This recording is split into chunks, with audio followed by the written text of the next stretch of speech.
Administrators from the Chandler Unified School District are facing possible discipline by the state. They're under investigation for allegations of unprofessional conduct stemming from claims they failed to properly handle complaints of misconduct by a former teacher. 12 News journalist Colleen Sikora was at that hearing today. And Colleen, what is the situation now? Yeah, so essentially the committee is now trying to determine if these 5 administrators made reasonable efforts to protect students and their safety, or if they were negligent. A parent of one of the students involved testified today that this situation and the alleged lack of action by administrators had a profound impact on her daughter's mental health. In front of a state committee, 5 administrators at risk of disciplinary action. One parent accusing staff of falling short. I was sure there was probably a playbook of how to handle this and what to do in step A, step B. And I assumed that they were following that. 12 News first reported on this story last year, where 7 students at Castile High School in early 2021 said a theater teacher made inappropriate comments and touched them without their consent.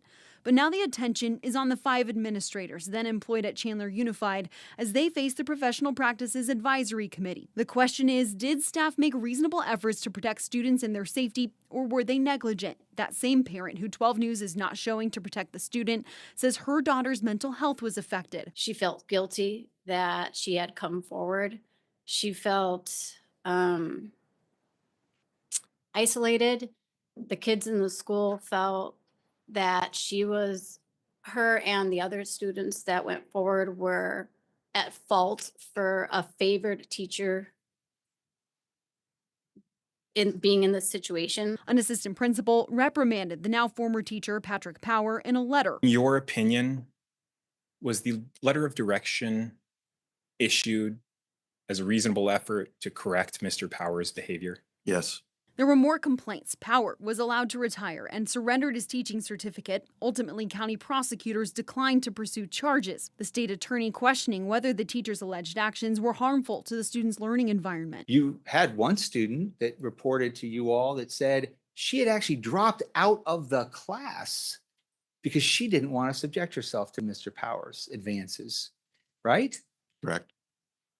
That doesn't indicate to you that what Mr. Powers was doing might be harmful to learning? When it was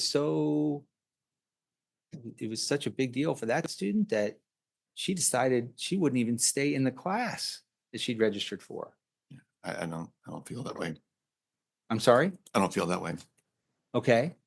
You don't think that that's harmful to learning at all? I don't believe so. While Chandler Unified would not comment on the proceedings Wednesday, the district previously called allegations of mishandling the situation false, saying they took swift and decisive action to involve police and investigate the claims. The state did dismiss some of the complaints. However, the hearing, which just wrapped up for the day, is expected to go through Friday.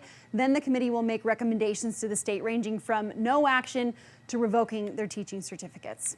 Colleen Sikora, 12 News. Yeah, I don't know if I heard correctly, but did that one board member say he didn't think it affected the teaching environment if the teacher was actually making advances towards a high school student?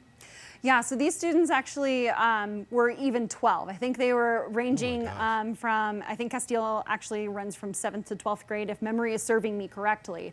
But that particular administrator was asked several times by the state's attorney if those kinds of actions that the students had described, those alleged actions that the students had described, would disrupt their learning environment, and he did not think that that had applied. All right, we'll continue to cover this and see what happens. Thank you, Colleen.